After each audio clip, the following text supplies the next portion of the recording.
The morning mist clung to Cedar Falls like secrets. Marcus Williams was teaching his 8-year-old son, Jake, how to identify bird tracks when they found her. Crumpled, bleeding, clutching a shattered iPhone with white knuckles. Her designer dress had been shredded by thorns, silk threads caught on blackberry vines like evidence of a desperate chase. She wasn't camping. She wasn't hiking. She was hiding. When Marcus stepped closer, his carved wooden knife glinting in the dawn light, she didn't scream, didn't run. Instead, she studied the blade with eyes that knew violence intimately. Professional recognition flickered across her bruised face. Jake whispered, "Daddy, why does the pretty lady look so scared?" Marcus calmly set the knife down, feeling ice crawl up his spine, because in that moment of mutual recognition, he realized this wasn't just some lost hiker who'd stumbled into his quiet life. This woman had secrets that could destroy everything he'd built in this peaceful mountain town. And somehow she knew he had secrets too. Marcus Williams had been a single father for 3 years, ever since his wife Sarah died from cancer, when Jake was only 5. Their log cabin sat 2 miles outside Cedar Falls, Oregon, a town so small that everyone knew everyone else's business. The house was Marcus's masterpiece, built entirely by hand from locally sourced timber, every joint fitted with the precision of a man who understood that details could mean the difference between life and death. Every morning, he'd wake before dawn, brew coffee in his grandfather's old percolator, and watch Jake sleep peacefully in the loft bedroom they'd designed together. The townsfolk knew him as the quiet widower who made beautiful wood carvings and sold them at the Saturday farmers market. His booth was always busy, tourists marveling at intricate birds carved from cedar and pine, delicate flowers that seemed ready to bloom from maple and oak. They saw his gentle hands crafting beauty from raw wood, never suspecting those same hands had once assembled sniper rifles in complete darkness, guided missiles to their targets, and taken lives with precision that terrified even his fellow SEALs. His daily uniform was simple: flannel shirts that hung loose over faded jeans, work boots scuffed from years of honest labor, a tool belt that held carving knives instead of combat equipment. The only hint of his past was the military-issued watch he couldn't bring himself to remove, hidden beneath his sleeve like a secret he carried everywhere. Most days, Marcus could almost forget who he used to be, lost in the rhythm of carving and the sound of Jake's laughter echoing through their peaceful home. Jake was everything now, bright and curious, with Sarah's infectious laugh and Marcus's careful way of observing the world before acting. The boy had inherited his mother's artistic eye and his father's steady hands, creating drawings that filled every wall of their cabin with color and life. He'd started asking fewer questions about Mommy lately, but he still drew pictures of their family of 3, always including Sarah with angel wings and a smile that could light up the darkest days.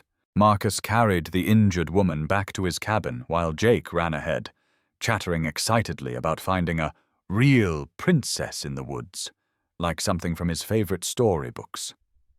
Her weight felt familiar in his arms, the way injured soldiers once had during missions he couldn't talk about, in countries that didn't officially exist on his service record.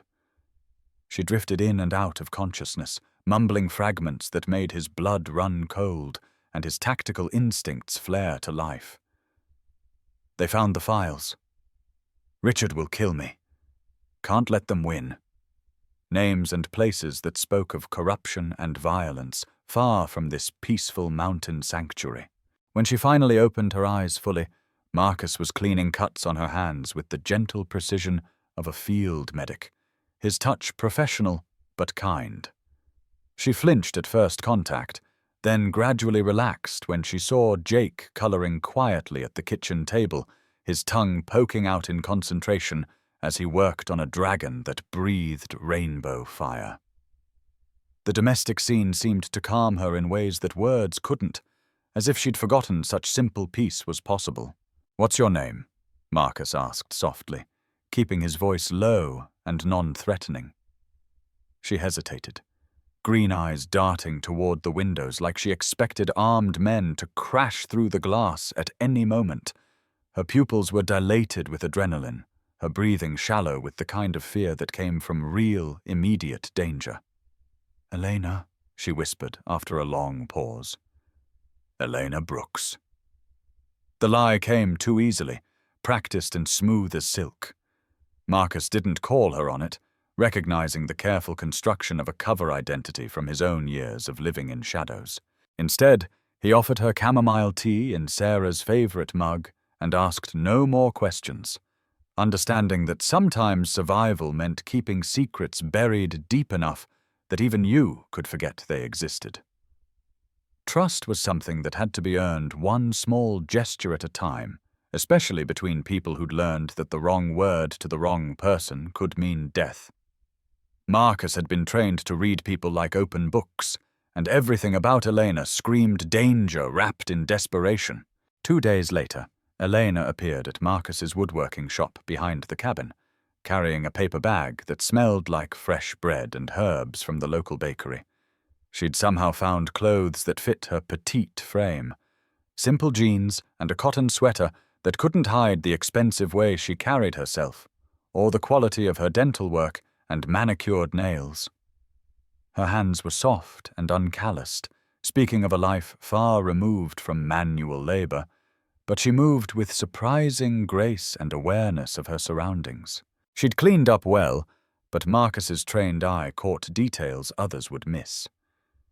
The way she favored her left side where thorns had caught her deepest, the slight tremor in her hands that spoke of ongoing stress, the careful way she scanned the shop before entering, cataloging exits and potential weapons with the automatic precision of someone who'd been hunted before. Her posture was perfect, her speech carefully modulated, but fear lived in the corners of her eyes like shadows that never quite disappeared. "I wanted to thank you," she said, setting the bag on his workbench with hands that barely shook. "And maybe learn something about wood carving?" The request seemed genuine, but Marcus heard the underlying need for distraction, for something to occupy her mind while she figured out her next move. He'd used similar tactics during long surveillance operations, finding busy work to keep his hands occupied while his mind processed intelligence and planned contingencies. Marcus studied her face, noting how her eyes never stopped scanning exits, how she positioned herself where she could see both the door and the windows without appearing obvious about it. Professional habits were hard to break, he knew from personal experience. They were the kind of survival instincts that kept you alive in hostile territory, but made it nearly impossible to relax in civilian life. He handed her a piece of pine and a basic carving knife, watching as her fingers wrapped around the handle with surprising familiarity and confidence. "Most people hold it wrong the first time," Marcus observed, his voice carefully neutral. "You grip it like you've used knives before." Elena's cheeks flushed pink, and she looked down at her hands as if seeing them for the first time. "I used to help my grandfather with his projects when I was little," she said quickly. "He taught me basic techniques before he died." Another careful truth wrapped around a deeper lie, the kind of misdirection that contained just enough honesty to be believable while hiding the larger deception. Jake burst through the shop door like a miniature tornado, paint-stained shirt and grinning face announcing his arrival before his voice did. "Dad, look what I drew!" He thrust a paper at Elena, showing 3 stick figures standing in front of a cabin, surrounded by pine trees and a bright yellow sun that took up half the sky. 2 tall figures and 1 small one, all holding hands in a line that spoke of family and belonging. "That's you and Dad and me," Jake announced proudly, bouncing on his toes with excitement. Elena's breath caught in her throat, and for a moment her carefully constructed composure cracked, revealing something vulnerable and hungry underneath. "It's beautiful, sweetie," she managed, her voice thick with emotion she tried to hide behind a gentle smile. She knelt down to Jake's level, studying the drawing with the kind of attention usually reserved for museum masterpieces. "You're a very talented artist. This cabin looks exactly like the real one." The afternoon dissolved into easy companionship that felt natural despite the undercurrents of danger and deception flowing between the adults. Elena sketched while Marcus carved, their hands working in comfortable rhythm while Jake added colorful commentary to everything they created. She drew their cabin from memory, capturing details that impressed Marcus with their accuracy and artistic skill, from the way morning light hit the front porch to the specific pattern of bark on the old oak tree beside the driveway. When Jake asked if she could teach him to draw better, Elena glanced at Marcus uncertainly, seeking permission she wasn't sure she had the right to request. "If your dad says it's okay," she said carefully. Marcus found himself nodding, though warning bells chimed in the back of his mind like radar detecting incoming missiles and sails. Nothing about this woman's story added up to anything approaching truth, but Jake hadn't smiled this much since Sarah died, and that was worth a certain amount of calculated risk. Elena returned the next day, then the day after that, settling into a routine that felt deceptively normal. She never mentioned leaving, never talked about where she'd come from or where she planned to go next.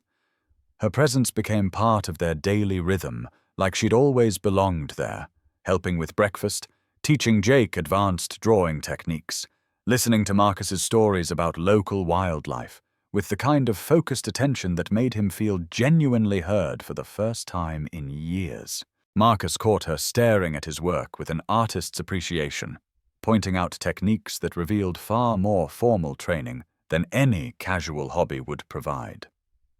When she helped Jake with his drawings, her gentle patience and professional insight reminded Marcus painfully of Sarah's way with children.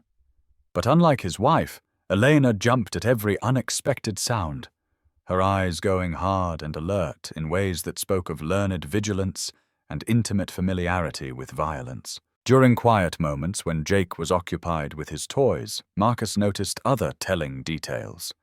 The way Elena automatically sat with her back to walls, never allowing anyone to approach from behind. How she knew exactly where he kept his first aid kit without being shown, locating supplies with the efficiency of someone trained in emergency medicine. The faint tan line on her ring finger from a wedding band recently removed, and the expensive watch she wore that cost more than most people made in 6 months.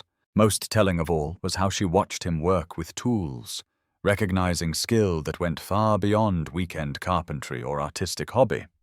She was cataloging his abilities the same way he was cataloging hers, each of them taking mental notes about the other's capabilities and potential threat level. 2 predators pretending to be house cats, circling each other carefully while maintaining the fiction of domestic tranquility for Jake's sake. On Elena's 5th visit, she arrived during a sudden mountain downpour, soaked and shivering from the 15-minute walk from wherever she was staying in town. Marcus draped his work jacket around her shoulders, while Jake made hot chocolate with an excessive number of marshmallows, chattering about his latest art project and the family of deer he'd spotted near their vegetable garden that morning. Elena curled into the oversized flannel like it was armor, breathing in the scent of cedar shavings and something uniquely masculine that made her feel safer than she had in months of running and hiding. "Tell me about Jake's mother," she said quietly, while the boy played with his wooden trains in the living room, his imagination creating elaborate stories about brave conductors and magical destinations. Her question was carefully casual, but Marcus heard the deeper need underneath, the hunger for connection and understanding that came from too many months of isolation and fear. Marcus's hand stilled on the bird he was carving, his expression growing soft with memory and old grief. "Sarah was everything good in the world," he said simply, his voice carrying the weight of love that death couldn't diminish. "She taught kindergarten at the local school, volunteered at the animal shelter every weekend, made the best apple pie in 3 counties, and never met a stray creature she wouldn't bring home to heal. She fought cancer for 2 years with more courage than any soldier I ever served with. His voice caught slightly on the last word, the slip so small, Elena almost missed it. Almost. You were in the military, she said, and it wasn't a question but a statement of recognition, one professional to another. Marcus looked up from his carving, meeting her eyes directly for the first time since she'd arrived. Army. He lied smoothly, the cover story he'd used for 3 years rolling off his tongue with practiced ease. Nothing special, just did my time and came home to start a family. Elena nodded, accepting the deflection because they both understood the rules of their particular game. Everyone had secrets. The smart ones kept them buried deep. But something flickered in her eyes as she looked at his hands again, noting calluses in specific places, scars that told stories he'd never shared with anyone in Cedar Falls. The way he held his knife, the unconscious way he positioned himself to maintain sightlines to all exits, the controlled economy of his movements that spoke of combat training far beyond basic military service. "Thank you for letting me be part of this," she whispered, gesturing toward Jake's laughter drifting in from the next room. "I forgot what normal families felt like." The moment stretched between them, fragile and dangerous as spun glass. Marcus wanted to ask about the fear that never left her eyes, about the expensive phone she kept checking compulsively, about the nightmares that made her cry out in her sleep, according to Mrs. Patterson, who ran the bed and breakfast where Elena was supposedly staying. Instead, he carved another delicate feather into his wooden bird, thinking about the loaded pistol hidden in his bedroom closet, and wondering if Elena was thinking about weapons, too. That night, after Elena had disappeared back into the rain and darkness, Jake crawled into Marcus's lap while they sat by the stone fireplace he'd built with his own hands. "I like Miss Elena," the boy said sleepily, his small body warm and trusting against his father's chest. "She doesn't talk to me like I'm little, and she draws really good dragons that look like they could actually fly away from the paper." Marcus stroked his son's dark hair, feeling the weight of impending change pressing down like storm clouds gathering over the mountains. "She's just visiting, buddy," he said gently, though the words felt like lies on his tongue. "She'll have to go home eventually." Jake looked up with Sarah's serious brown eyes, the kind of direct gaze that saw through adult deceptions with uncomfortable clarity. "But what if this is her home now?" he asked. "What if she wants to stay with us forever and ever?" The question hung in the air like smoke, impossible to dismiss and dangerous to answer honestly. Elena's facade began cracking during her second week of daily visits, small fissures that only someone with Marcus's training would notice. He found her staring at his carving knife with an expression he recognized from combat zones, the look of someone automatically calculating how to turn anything into a weapon if the need arose.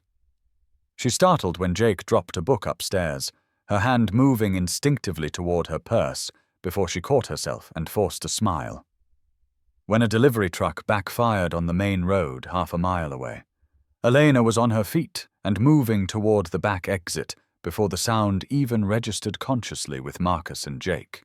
Her reaction time was impressive, trained, the kind of response that came from months or years of living under constant threat. She covered her slip by claiming she thought she heard thunder and was worried about getting caught in another storm, but Marcus wasn't buying the explanation. "Lady, your wound tighter than a spring," Marcus observed one afternoon, watching Elena jump at a squirrel's movement in the trees outside the workshop window. She tried to smile, the expression not quite reaching her eyes despite her obvious effort. "I'm just naturally anxious," she said, but her tells were becoming more obvious by the day. The way she positioned small mirrors to watch approaches to the cabin, how she always knew exactly how many people were in Murphy's diner when they grabbed lunch together, the practiced way she scanned crowds for threats while maintaining casual conversation. Marcus began testing her, casually mentioning tactical concepts disguised as woodworking techniques, dropping military terminology into discussions about joinery and grain patterns. Elena responded with knowledge she shouldn't possess, unless she'd received training far beyond civilian art classes, using terminology that belonged in briefing rooms rather than craft workshops.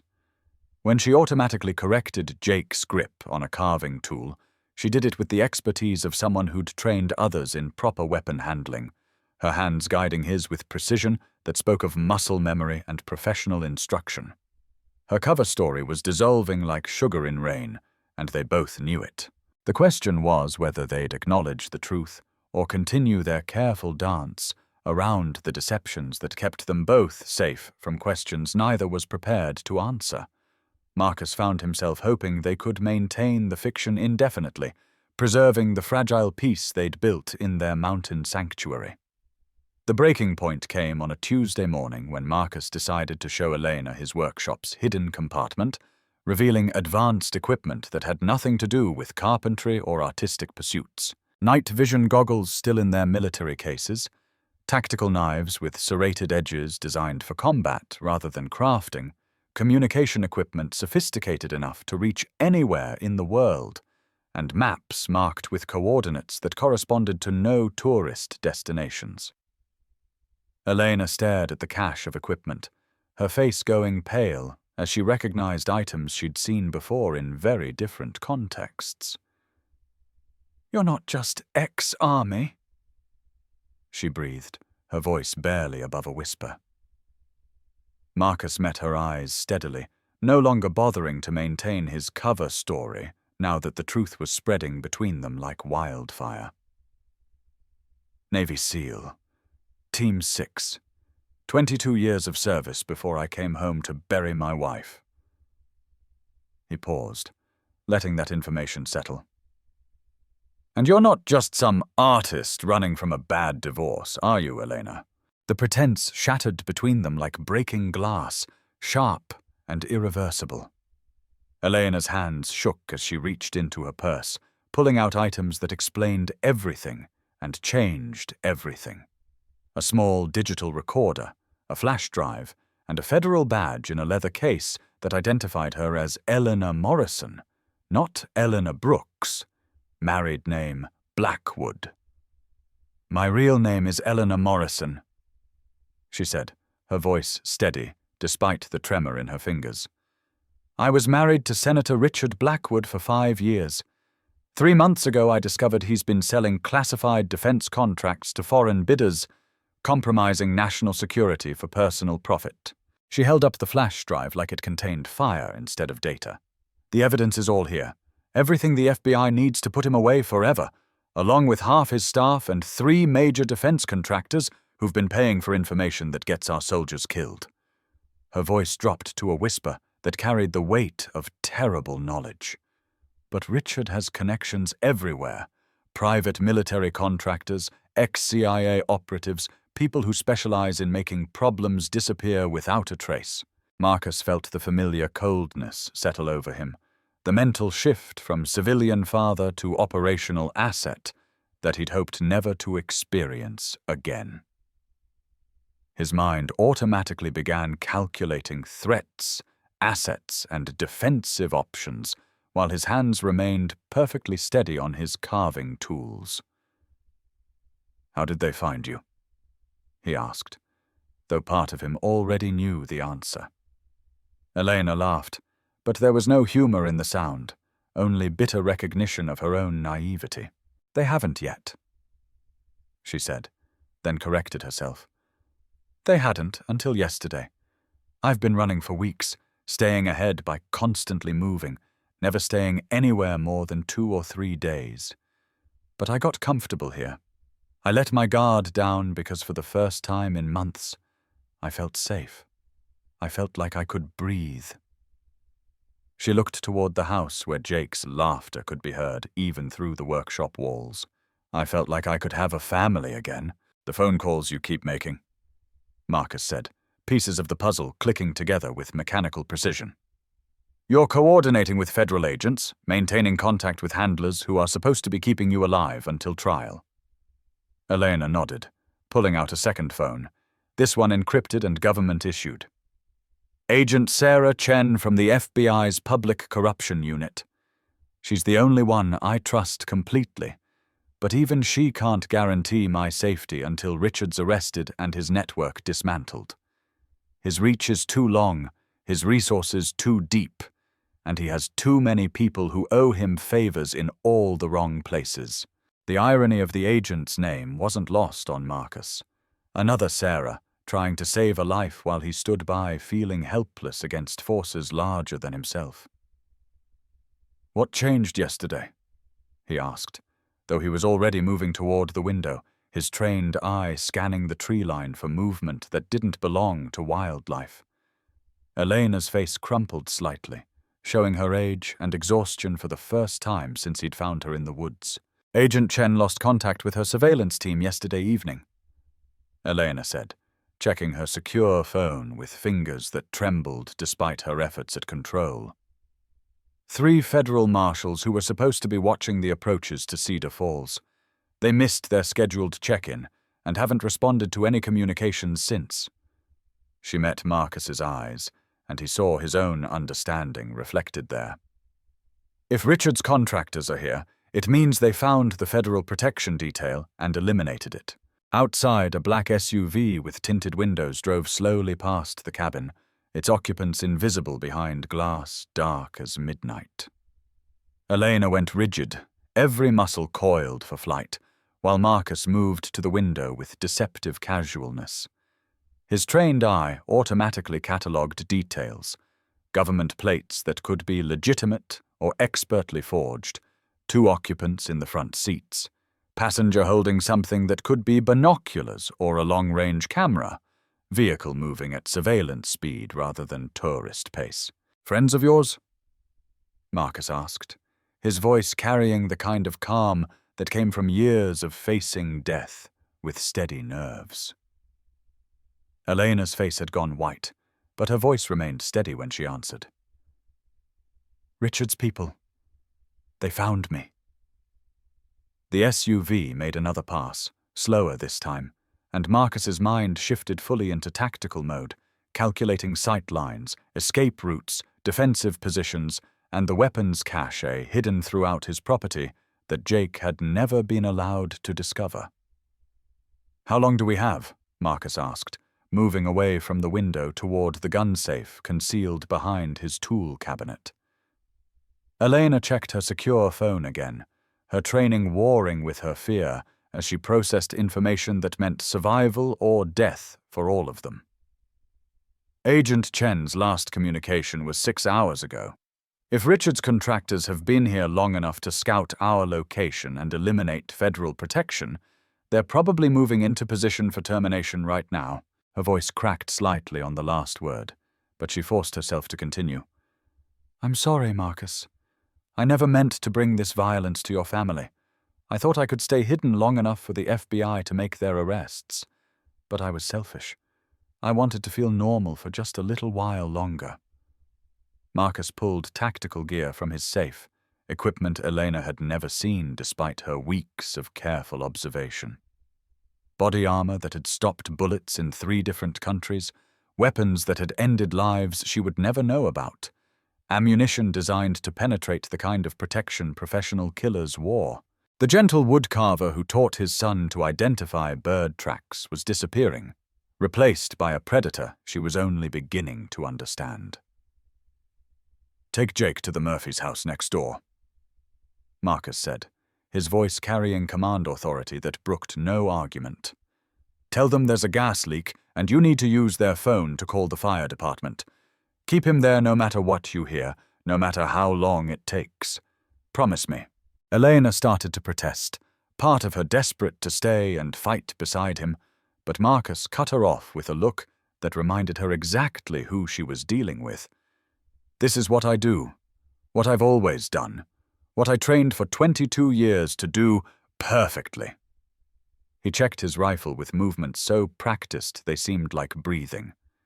"Trust me to protect what matters most to both of us. There are 4 of them," Marcus said, his voice taking on the clinical tone of an operational briefing. "They'll approach from 3 directions to minimize our escape options, leaving one man with the vehicle as backup and communications. Standard elimination protocol for high-value targets in rural environments. Elena stared at him, finally seeing the killer he'd hidden beneath layers of domestic tranquility. The man who could analyze death like weather patterns and plan violence like dinner menus. "You're not just protecting me," she realized, understanding flooding through her with terrible clarity. "You're protecting Jake from finding out who his father really is, from seeing what you can do when people threaten your family." Marcus nodded once, sharp and economical, then moved toward the door with purpose that would have terrified her if she hadn't been so grateful for it. The first shot shattered the cabin's front window, sending glass exploding across the living room where Jake had been playing with his trains just minutes before. Marcus was already moving, pushing Elena toward the back door as automatic weapons fire erupted from the forest he'd called home for 3 years. "Go!" he shouted, his voice cutting through the chaos with absolute authority. "Now!" Elena grabbed Jake from his hiding spot in the pantry, the boy confused and frightened as she carried him through the gathering dusk toward the neighbor's house. Behind them, the cabin that had felt like home for the first time in years erupted into warfare. Marcus moved through his own house like a ghost, using every advantage the familiar territory provided, every defensive position he'd planned but hoped never to need. He'd spent 3 years preparing for this moment while praying it would never come. Hidden firing positions throughout the property, reinforced walls that could stop rifle rounds, escape routes Jake didn't know existed, weapons caches positioned for maximum tactical advantage. The men hunting Elena were professionals, well-trained and expensively equipped, but they were operating on his ground now, and Marcus Williams had never lost a firefight on his own territory. The battle lasted 17 minutes by Marcus's count, 17 minutes of controlled violence that felt both endless and instantaneous. When silence finally returned to the pine forest, 4 men lay dead around the cabin's perimeter, their expensive equipment scattered among the pine needles like discarded toys. Marcus emerged from the tree line, checking each body with methodical thoroughness, confirming kills with the same attention to detail he'd brought to wood carving. Professional killers, all of them, with government-quality weapons and communication gear that cost more than most people's cars. But they'd made one critical error in their planning and execution. They'd threatened his son. In Marcus's world, where love and violence lived side by side like old companions, that was an unforgivable mistake that could only be answered one way. Elena found him sitting on the cabin's front steps, rifle disassembled and being cleaned with automatic precision, his hands steady as a surgeon's, despite having just killed 4 human beings. Jake was safe at the Murphys' house, told that bad men had tried to hurt their friend Elena, and Daddy had scared them away like heroes did in his favorite movies. The boy didn't need to know that his gentle father had taken 4 lives to protect their makeshift family. Didn't need to carry that weight in his young heart. "It's not over," Elena said quietly, her own medical training kicking in as she checked Marcus for injuries with hands that knew where to look for hidden wounds. "Richard will send more when these don't report back. Better ones, with more resources and fewer mistakes." Marcus nodded, accepting her touch as she cleaned a graze on his forearm that he'd sustained during the firefight, the wound minor, but needing attention before infection could set in. "Agent Chen is sending federal marshals from Portland," Elena continued, her voice steady, despite the magnitude of what they'd just survived. "Full protection detail with orders to transport us to a secure facility until trial. Jake, too, if you'll come with me." She paused, meeting his eyes directly for the first time since the shooting stopped. "I know what I'm asking. I know what it means to leave this life behind." Marcus looked at the cabin where he'd built a peaceful existence, now scarred by bullet holes and broken glass that would never fully heal. Jake's drawings were scattered across the floor, innocent family pictures stained with the reality of violence that had followed Elena into their sanctuary. "I swore I'd never go back to that world," he said, his voice carrying the weight of promises made to a dying woman. "When Sarah was diagnosed, when we knew the cancer was winning, I promised her Jake would have a normal childhood. A father who came home every night, who carved wooden toys instead of planning missions, who never had to explain why men with guns wanted to hurt people he loved." Elena knelt beside him on the steps, her hand covering his scarred knuckles with a touch that was both gentle and strong. "Sometimes protecting the people we love means accepting help when it's offered, even when that help comes with a price we don't want to pay." She looked toward the Murphys' house where Jake was probably drawing pictures of the adventure he thought he'd just survived. "He needs you alive more than he needs you to be the man you were before tonight." The decision ultimately came down to Jake, as Marcus had known it would from the moment Elena appeared in their lives. When the federal marshals arrived in their armored vehicles with bulletproof vests and grim expressions, when they began photographing the crime scene and bagging evidence with professional efficiency, his 8-year-old son looked at the destruction surrounding their home and asked a single question that cut through every tactical consideration. "Are we still going to be a family?" Marcus looked at Elena, seeing past her designer clothes and carefully constructed lies to the woman who'd brought laughter back into his house, who'd taught his son to draw dragons, and made Jake feel like he had a mother figure again for the first time since cancer had stolen Sarah from their lives. She met his gaze with eyes that held hope and fear in equal measure, waiting for his answer like it would determine the rest of her life. "Yeah, buddy," Marcus said, lifting Jake into his arms while federal agents secured the perimeter of their former sanctuary. "We're still gonna be a family." Elena's eyes filled with tears she'd been holding back for months. Not tears of fear this time, but something infinitely more dangerous and precious. Hope for a future she'd stopped believing was possible. "The three of us?" Jake asked, reaching for Elena's hand with the simple faith of childhood. She took it without hesitation, feeling pieces of herself clicking back into place like a puzzle finally complete. "The three of us," she promised, and meant it with every fiber of her being. 6 months later, Marcus stood in a federal courthouse in Washington, D.C., watching Senator Richard Blackwood led away in handcuffs after the fastest conviction for treason in modern American history. The trial had been swift and decisive once Elena's evidence was presented to the jury. A mountain of financial records, recorded conversations, and electronic communications that painted an undeniable picture of corruption that reached into the highest levels of government and defense contracting. Elena's testimony had been calm, precise, and devastating in its clinical detail. She'd faced down her former husband's legal team with the courage of someone who'd already lost everything that mattered and found it again in an unexpected place. Marcus had never been more proud of anyone in his life, watching her transform from hunted victim to avenging angel without losing the gentleness that had first drawn Jake to her side. They'd spent those months in a federal safe house in Montana, a location that reminded Marcus of Cedar Falls, but with federal agents instead of friendly neighbors providing security. The landscape was similar enough to feel like home, but different enough to represent the new beginning they were building together one careful day at a time.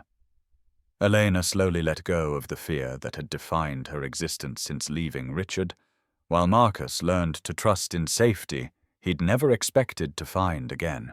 Jake adapted with the resilience that made children remarkable, turning their protective custody into an adventure where Elena taught him advanced art techniques he'd never dreamed possible, and Marcus showed him survival skills disguised as camping games and nature lessons.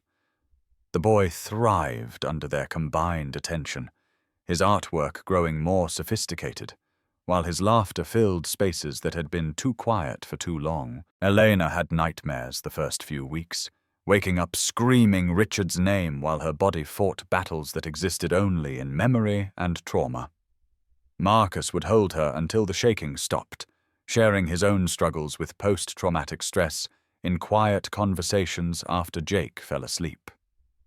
They were both warriors healing from different kinds of combat, learning to trust in safety they'd never expected to find, building intimacy from shared understanding of what it meant to carry invisible wounds. Love grew slowly between them during those Montana months, built on shared understanding rather than passion, on trust earned through crisis rather than romance discovered in peace. They were both too damaged for fairy tale endings, too experienced with violence for simple happiness, but they found something deeper and more durable in their mutual commitment to healing and protection. Jake was the bridge that connected them, but their bond grew beyond their shared love for the boy into something that could survive whatever storms the future might bring. The wood-carving knife sat on the mantelpiece of their temporary home, no longer a tool or weapon, but a symbol of transformation that reminded them how far they'd traveled from that morning in the woods. Marcus had carved their initials into its wooden handle during long Montana evenings, while Elena sketched plans for the art therapy program she wanted to start for military families dealing with trauma and transition. Jake had added his own artwork to the knife's wooden sheath, bright dragons protecting the blade that had once protected them all from forces that wanted to tear their family apart. Their return to Cedar Falls was different but familiar, like coming home to a place that had grown and changed in their absence. The cabin had been rebuilt exactly as it was before, but stronger, with reinforced walls and security systems that would make any future attack significantly more difficult. Elena's art therapy center occupied the renovated barn, where she helped other families navigate the complex emotions of military life and civilian transition, creating safe spaces for healing through creative expression. Veterans came from 3 counties away to carve wood and paint pictures, finding peace in creating beauty instead of destroying targets, learning to channel their training and discipline into artistic expression rather than tactical planning. Children drew their fathers as both protectors and gentle artists, understanding through Elena's guidance that people could be complicated and contradictory and still be heroes worthy of love and respect. Marcus still woke before dawn, still brewed coffee in his grandfather's old percolator, still watched his family sleep peacefully in the expanded cabin they'd made their own. But now Elena curled against his side, her breathing deep and untroubled by the nightmares that had once stolen her rest. Jake's loft bedroom had been expanded to accommodate his growing collection of art supplies and model airplanes, dreams that stretched beyond survival into genuine childhood wonder and ambition. The boy called Elena Mom now, not because anyone had suggested it or insisted upon it, but because the word had emerged naturally from their daily interactions, like flowers blooming in spring soil. She packed his lunches with notes that made him smile, attended parent-teacher conferences with the same fierce attention she'd once devoted to gathering evidence against government corruption, and tucked him in at night with stories that featured dragons who protected families rather than hoarding treasure. The Saturday farmers market knew them as the artistic family who sold beautiful carvings and taught free drawing lessons to children whose parents couldn't afford art classes. Elena's paintings of mountain landscapes and family portraits found eager buyers among tourists seeking authentic local art, while her income from consulting with federal agencies on fraud detection provided the financial security that let them choose their projects based on passion rather than necessity. Marcus's woodcarving grew more intricate and expressive, incorporating techniques Elena suggested that blended traditional craftsmanship with contemporary artistic vision. Their collaboration created pieces that were both functional and emotionally resonant, items that people bought not just for their beauty, but for the stories they seemed to tell about love, surviving impossible odds, and families forming in unexpected ways. Sometimes, late at night when Jake was sleeping safely in his room, Marcus would find Elena standing at their bedroom window, looking out at the forest that had once hidden her deepest fears and most desperate hopes. "Regrets?" he'd ask, wrapping his arms around her waist and pulling her back against the solid warmth of his chest. "Only that it took so long to find you," she'd whisper, leaning into his strength while watching moonlight paint silver paths through the pine trees that had witnessed their beginning. They both carried scars from their previous lives, some visible and others hidden in places that only intimacy could reach. But those wounds had led them to each other and to the family they'd chosen to build from the wreckage of their separate pasts. Jake grew taller and more confident, his art more sophisticated, his questions about the world more complex, as he began to understand that his family's story was different from those of his classmates, but no less valid or valuable. He knew his parents had been in danger once, knew they'd been brave to protect each other and him, but the details remained age-appropriately vague, filed away for conversations that would come when Jake was older and ready to understand the full complexity of his family's origins. For now, it was enough that they were together, safe and committed to staying that way no matter what challenges the future might present. On quiet Sunday mornings, the three of them would hike the same trails where Marcus had first found Elena broken and hiding, where their story had begun with fear and violence, but had transformed into something beautiful through patience and love. Now she walked confidently beside him, pointing out wildlife to Jake, sketching interesting rock formations and cloud patterns, no longer running from anything but moving toward a future. They were building together one shared experience at a time. The forest that had once harbored deadly secrets now witnessed their healing, season after season of growth and renewal that proved redemption was possible, even for people who'd done terrible things for necessary reasons. The pine trees that had sheltered Elena during her darkest hours now provided shade for family picnics. The clearings where Marcus had fought for their lives now echoed with Jake's laughter and Elena's gentle teaching as she helped him identify edible plants and animal tracks. The carving knife rested in its place of honor on their mantelpiece, transformed from weapon to tool to symbol of everything they'd overcome and chosen to build together. Sometimes Jake would ask to hold it, tracing the initials carved into the handle with small fingers that already showed artistic promise inherited from both his parents. "Tell me again how you and Mom met," he'd ask, settling between them on the couch for the story that had become family legend and bedtime ritual.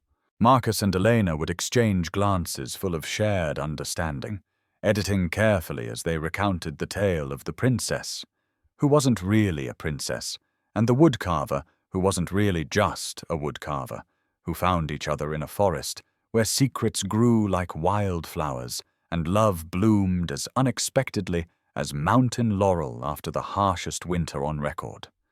Their version emphasized courage and kindness, the importance of helping people in trouble, the way families could form from choice as much as blood, leaving the darker details for adult conversations held in whispers after their son had gone to sleep. The morning mist still clung to Cedar Falls like secrets, but now they were the kind of secrets families keep together. Surprise birthday parties and hidden Christmas presents, and quiet moments of perfect contentment that didn't need words to be complete and meaningful. Marcus Williams had learned that sometimes the most important battles weren't fought with weapons, but with trust, patience, and the courage to let broken people heal in their own time and their own way. Elena had discovered that home wasn't a place you were born, but a choice you made every day, a commitment to stay and fight for something worth protecting even when leaving would be easier and safer. Their story had begun with violence and fear, desperation, and the kind of dangers that destroyed most people who encountered them. But it continued with art and laughter, with Jake's drawings covering every surface of their rebuilt home and Elena's paintings brightening rooms that had once been too empty and too quiet. Marcus's carvings grew more beautiful as his hands remembered how to create instead of destroy, channeling decades of training and discipline into artistic expression that brought joy rather than death. They were no longer the hunter and the hunted, no longer the soldier and the victim, but simply a family who had chosen each other despite everything that should have kept them apart, proving that love really could bloom in the most unexpected places, taking root so deeply in mountain soil and human hearts that nothing could uproot it again.